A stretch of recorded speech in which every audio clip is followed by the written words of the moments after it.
Vamos a comenzar con el tema de la señora Karen Abouinem y lo que acaba de ser anunciado. Mire, la cosa es muy sencilla de entender, es como medio básica de entender. Lo primero es que el gobierno nacional, el gobierno fue feriado por el presidente Iván Duque.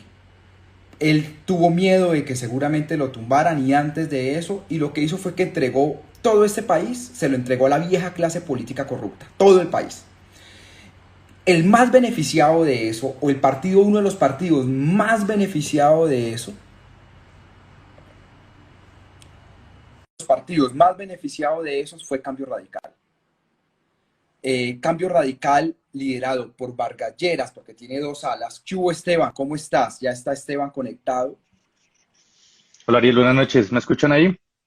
Sí, señor, te escuchamos muy bien. ¿Tú cómo vas? Muy bien, Ariel, muchas gracias por la invitación. Vale, Esteban, estaba diciéndole aquí a todas las personas que vamos a hablar del tema Karen Abouinen, pero ya explicamos los 70.000 millones de pesos en otros lives, en otros videos, y vamos a hablar del tema de la registraduría y transparencia electoral.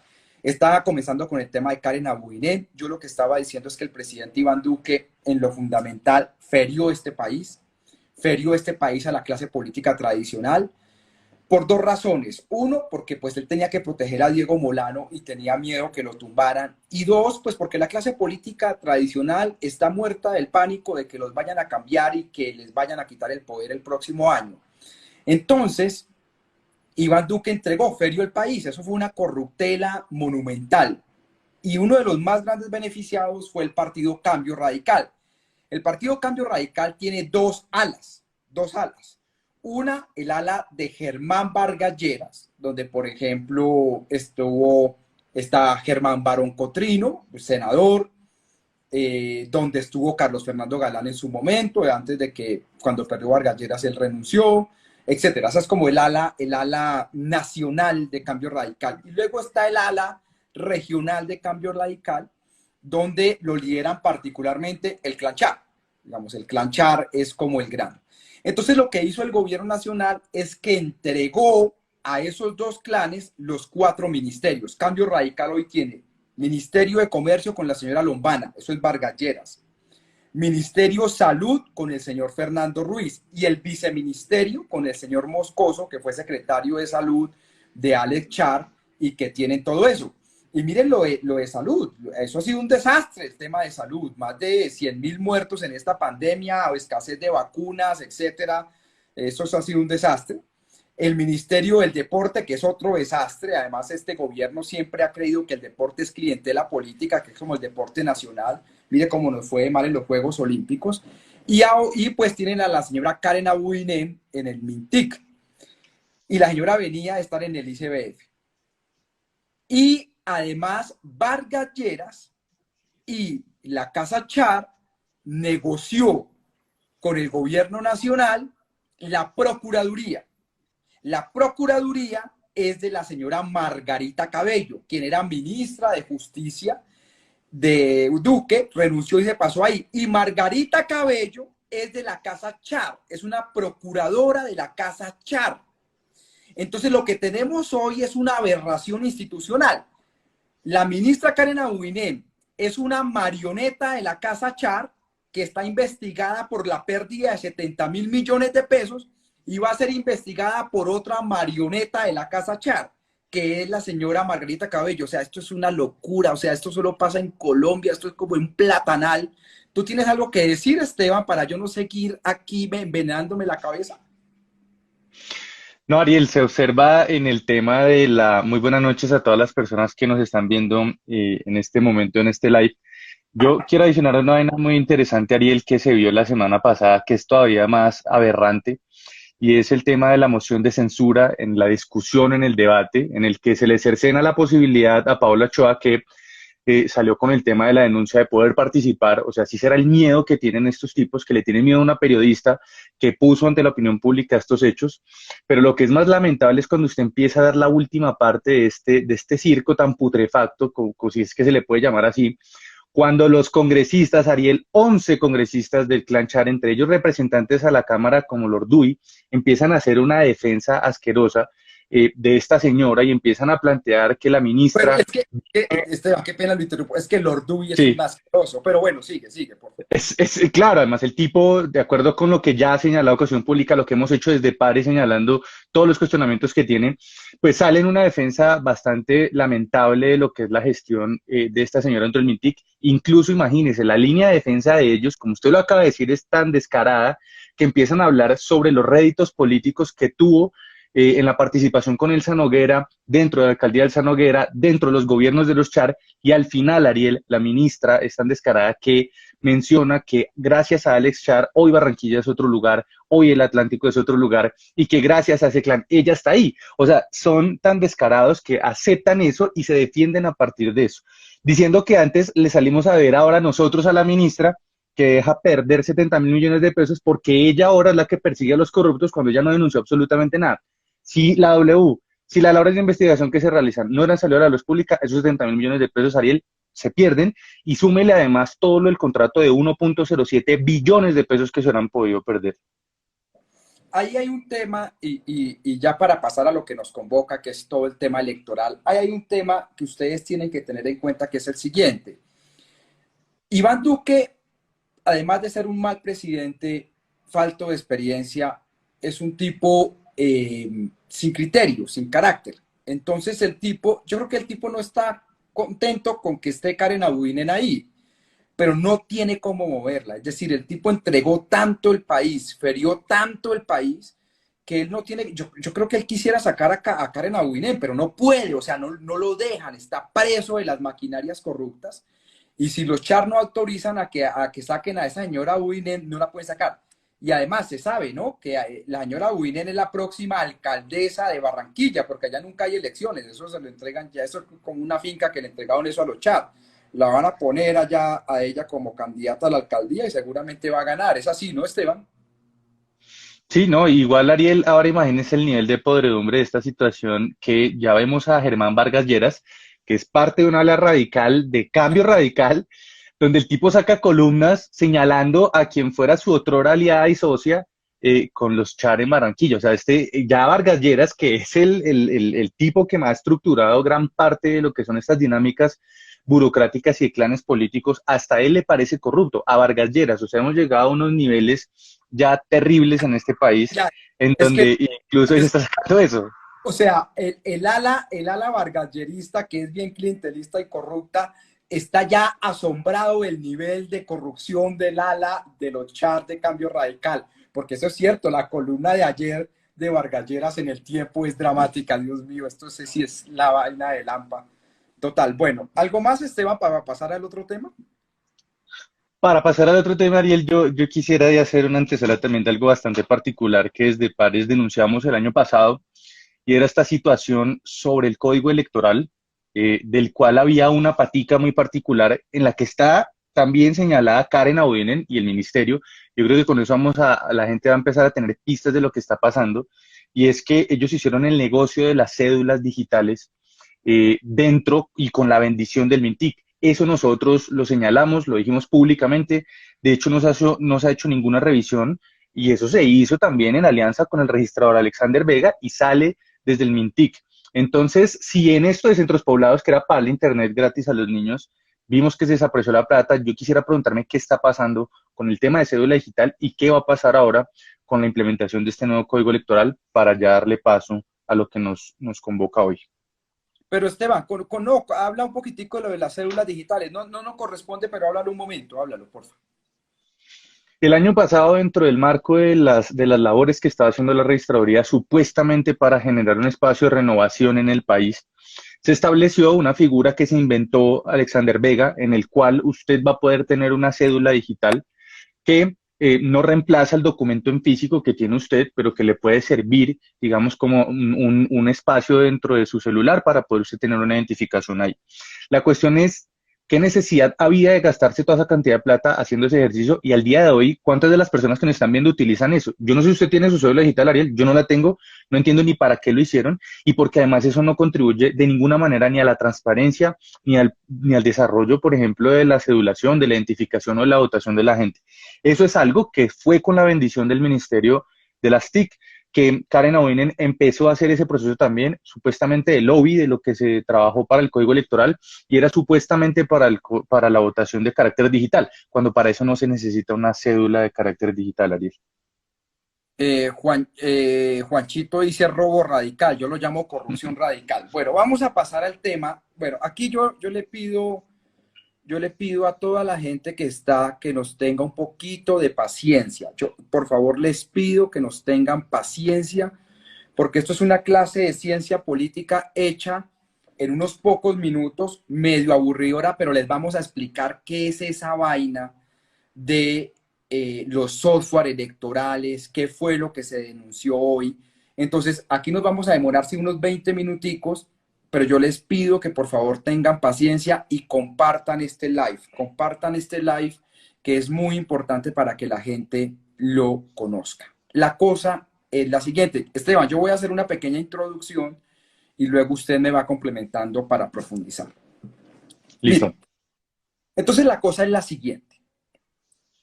El sistema electoral colombiano es un sistema electoral donde en teoría votan más de 30 millones de personas. Al final votan 20, 21, 22. Seguramente el otro año van a votar unas 22 o 23 millones de personas. Pero en teoría es un censo electoral donde pueden votar 30, 35, 36 millones, creo que está, de colombianos pueden votar. Contar posibles 36 millones de votos es muy difícil. Entonces, para contar los votos, se hace mediante unos mecanismos de software electorales, unos mecanismos electrónicos. Esos mecanismos electrónicos, el Estado colombiano no los tiene. Lo que ha pasado es que siempre contratan al mismo, o al revés. Los mismos siempre se ganan ese contrato. Sobre todo una empresa que hoy, que es muy famosa, que gana miles y miles y miles y miles y miles y miles, porque son contratos de 1 billón de pesos, que se llama Thomas Gredon. Siempre se ganan lo mismo. Entonces, la gente cree que las elecciones se roban con 50,000, comprando el voto a 50,000 pesos, entregando un tamal, entregando una lechona. Eso en la vida real no es así. Las elecciones se roban es metiéndole la mano al software electoral. Esto nosotros lo comprobamos en una investigación que lo hicimos en la Fundación Paz y Reconciliación. Ustedes pueden buscar en Google o en YouTube una cosa que yo hice, denuncié en el programa de Vicky Dávila, ahí lo pueden encontrar.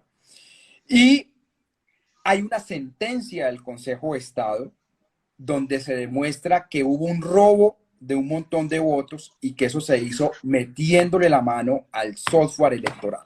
Bien. La gente cree que es un software electoral. No, no es uno, son 7 software electorales. Pero de esos 7 hay 2 o 3 que son súper delicados, súper delicados.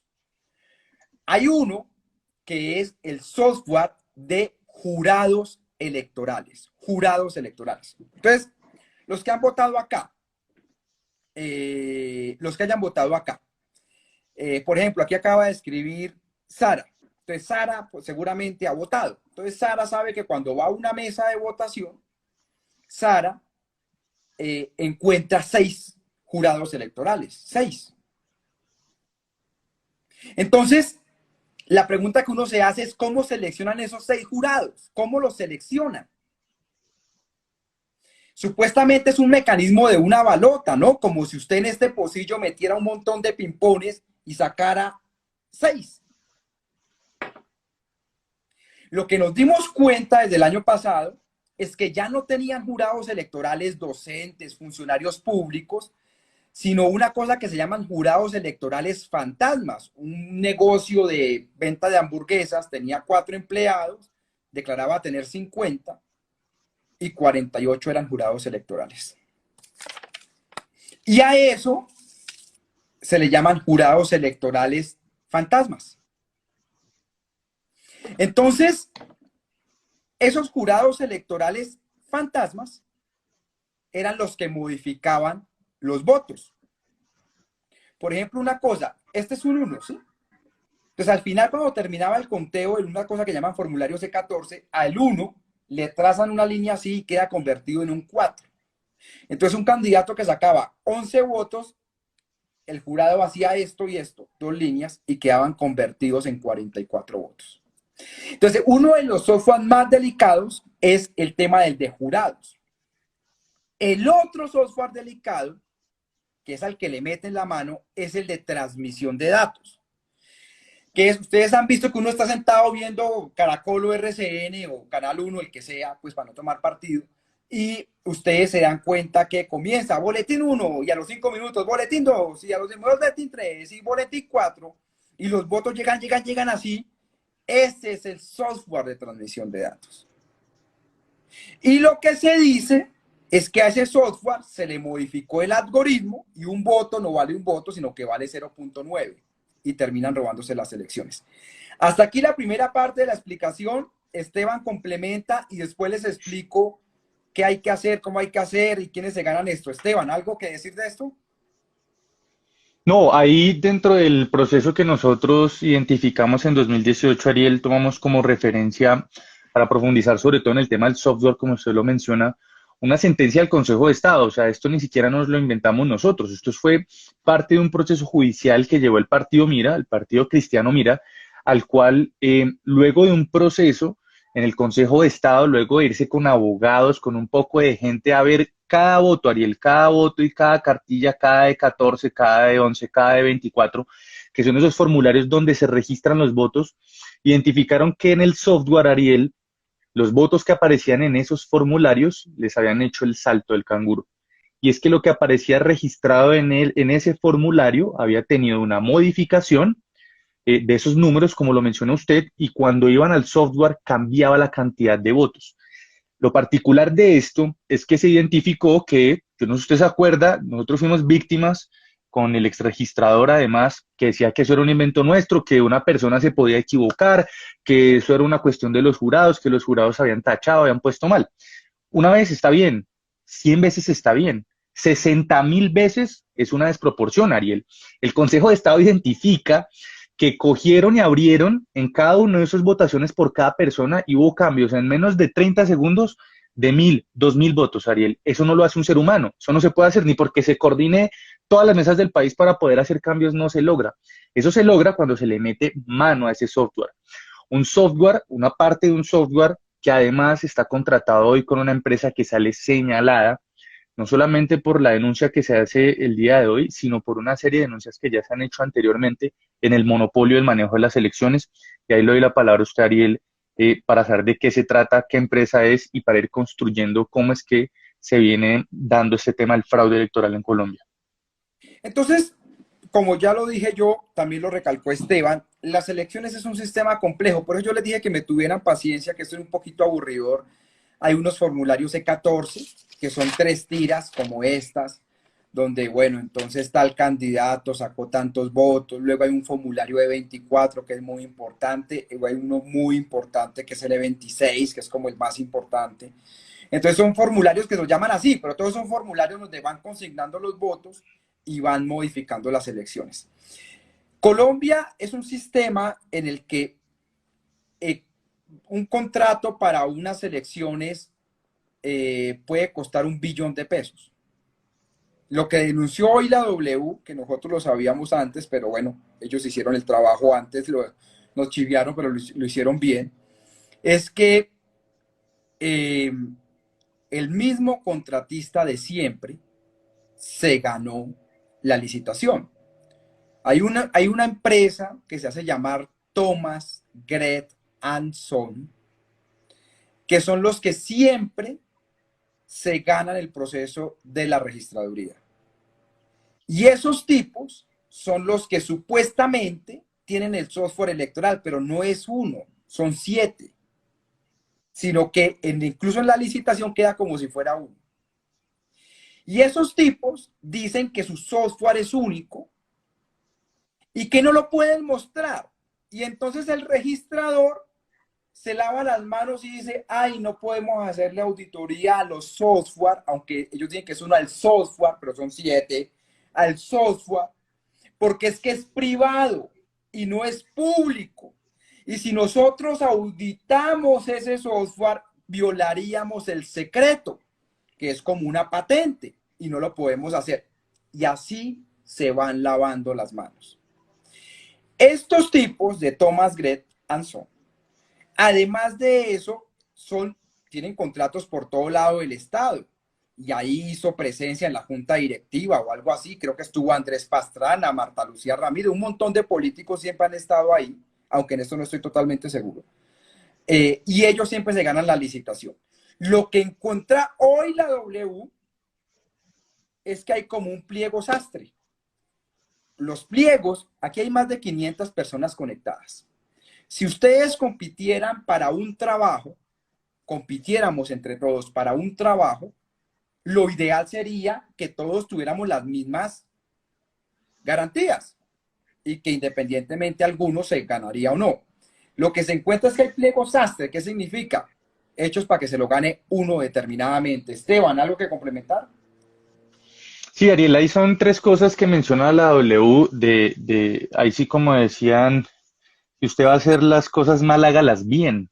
Pero esta gente para hacer las cosas mal las hace terriblemente mal, porque en lo que se denuncia es que, como usted lo mencionaba, esta empresa que desde 2009 lleva haciendo las elecciones y ganándose el espacio de llevar ese software o esos software, hoy nosotros vemos que para el proceso de selección se tiene en cuenta que primero las personas que se presenten tienen que tener un software con el diseño o unos software con los diseños que solamente tiene Thomas Gregason.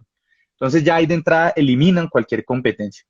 Segundo, el tiempo es ínfimamente corto para que cualquier otra persona, cualquier otra empresa que le cuesta tanto emprender en este país, pueda siquiera incorporar algún software parecido a Ariel para poder competir con Thomas Gregason.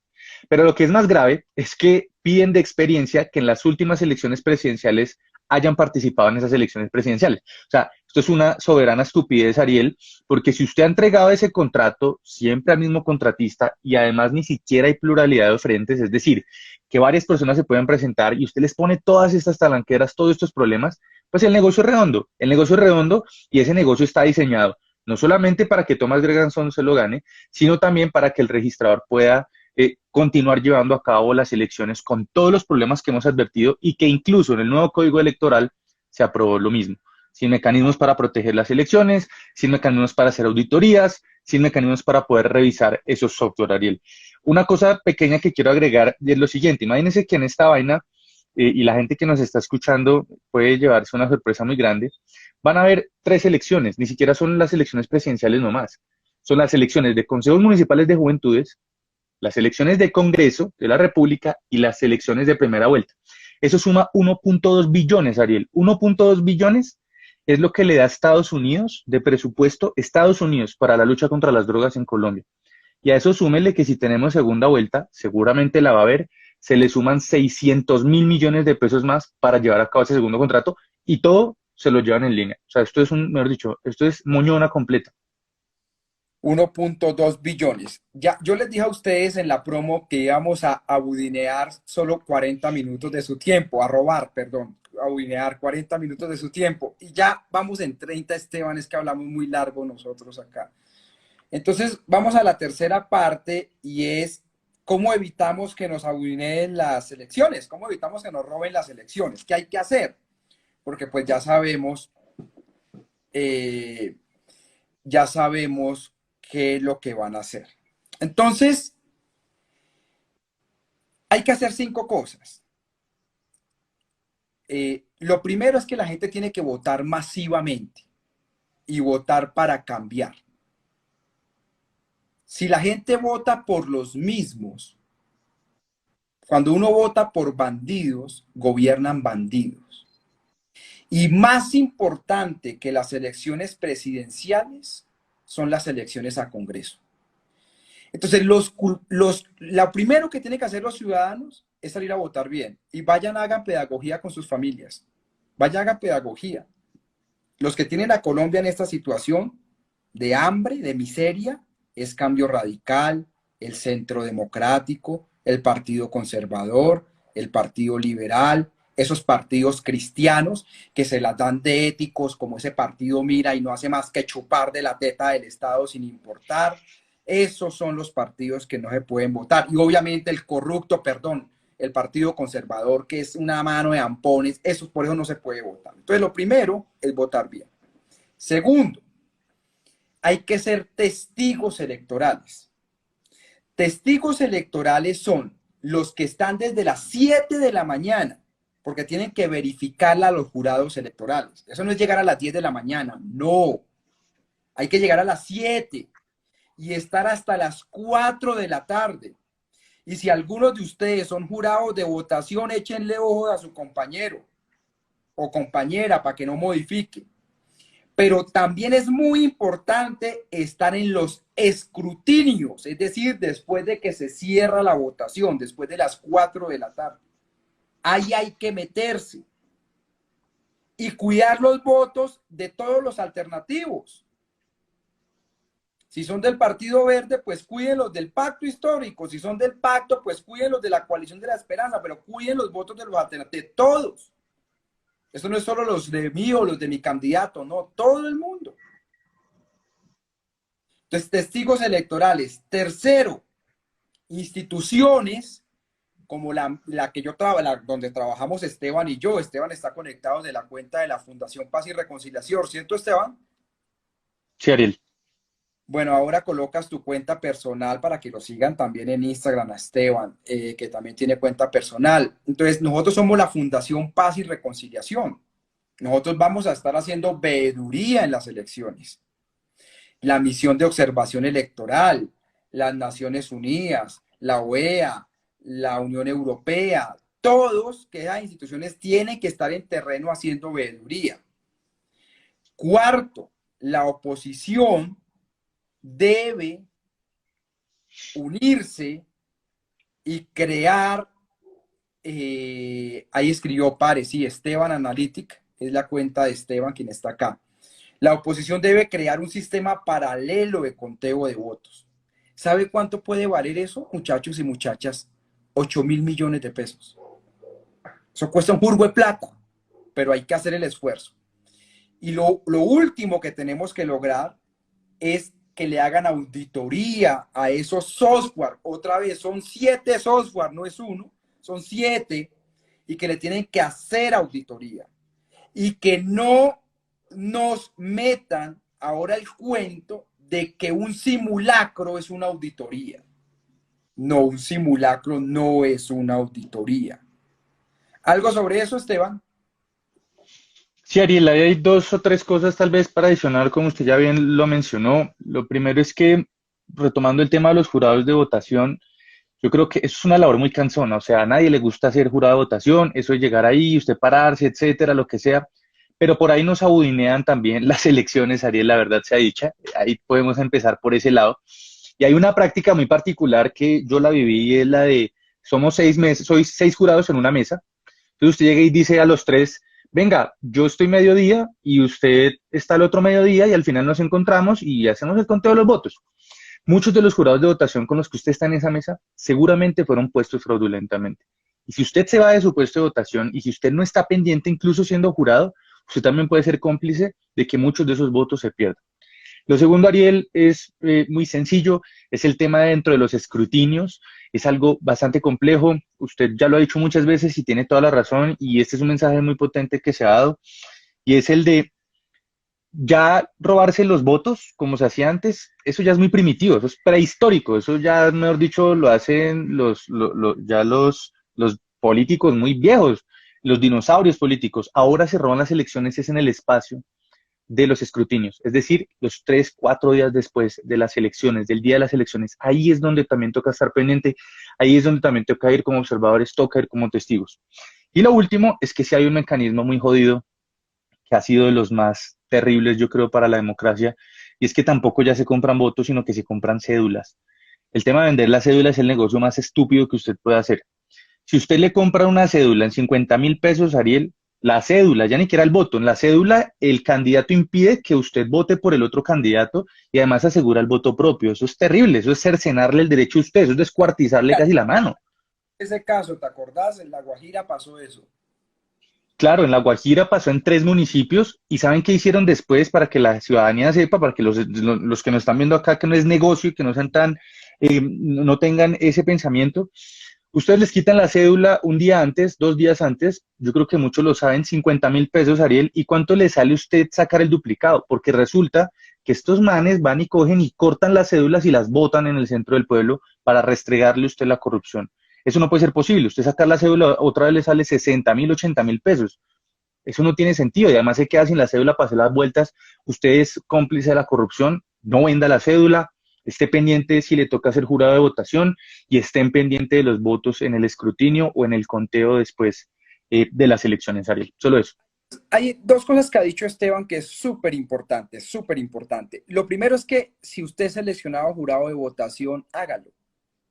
Haga ese ejercicio democrático, porque la gente se inventa que está enferma, se consigue una excusa médica. No, eso es una bendición. Entonces, vaya y hágalo bien, pues quédese todo el día. No es que los unos en la mañana y otros en la tarde, no, quédese todo el día.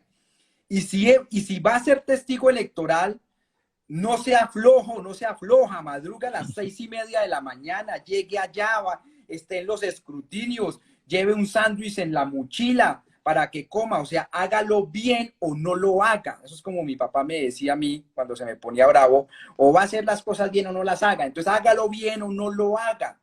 Pero tenemos que cuidar los votos de todos, vuelvo y repito, de todos los alternativos. Si vas por el verde, cuida los del pacto. Si vas por el pacto, cuida los del verde, pero tienes que hacerlo y si no, es lo mismo. Y para ser testigo electoral, ahí sí viene un poquito el problema, porque para ser testigo electoral es fácil, pero eso requiere cierta militancia. Y es que los testigos electorales los postulan los partidos políticos. Y la registraduría supuestamente selecciona esos testigos electorales. Es decir, que como seguramente muchos y muchas de ustedes van a votar, van a tener un candidato o candidata al Congreso, ustedes pueden solicitar que los inscriban como testigos electorales y ahí sí sale la selección y van y son testigos electorales. Así es que se es testigo electoral. Entonces, y por partido, en teoría por mesa, tiene que haber un testigo o un testigo electoral por mesa. Para ser jurado, eso tiene un mecanismo, y es que o hay que ser funcionario público, se tiene que postular, pero pues eso ya está establecido. Ustedes saben por qué, por ejemplo, Paloma Valencia dice, ay no, que no nombren los profesores, los maestros como jurados electorales, pues porque pues quieren meter esos falsos, esos jurados fantasmas, por eso es que se esfuerzan tanto. Entonces nos toca cuidar las elecciones, pero así es en la democracia, nos toca ganar esto en las urnas. Algo para terminar, Esteban, que ya nos abuineamos como 40 minutos de la... Ya dijimos que 40 minutos, que no podía hacer más. La mencha, Margarita Rosa de Francisco ponía en un tuit y ¿cómo protegemos esto? Yo creo que aquí ya nosotros, Ariel, llevamos 3, 4 años dándole las mismas vueltas al asunto, les estamos dando tips. Ojalá esto le llegue a Margarita Rosa también para que nos escuche, para que pueda hacer también una vocería de esto, un parlante de esto y a votar bien, a votar, o sea, salgan a votar, por favor, voten masivamente, pero voten bien, por favor, voten bien, como lo dice Ariel. Entonces, a todos y todas, buenas noches. Íbamos a buinear 40 minutos y ya son 38 minutos. Compartan este live, yo lo voy a guardar, descárguenlo, compártanlo, sigan a la Fundación Paz y Reconciliación, que es desde donde se conectó Esteban, sigan a Esteban en la cuenta, que es la cuenta personal de él. Ahí vamos a estar sacándoles adelante una cosa. La otra semana tenemos un escándalo de corrupción brutal, ustedes no se imaginan. Eso es como el segundo Odebrecht, pero no les puedo adelantar más. y si no, nosotros mismos nos aguineamos la chiva. Entonces, más o menos, entonces no podemos hacer eso. Esteban, nos vemos, hermano. Chao. Muchas gracias, Ariel, por el espacio. Gracias a Y a todos. todos, muchas gracias. Un abrazo.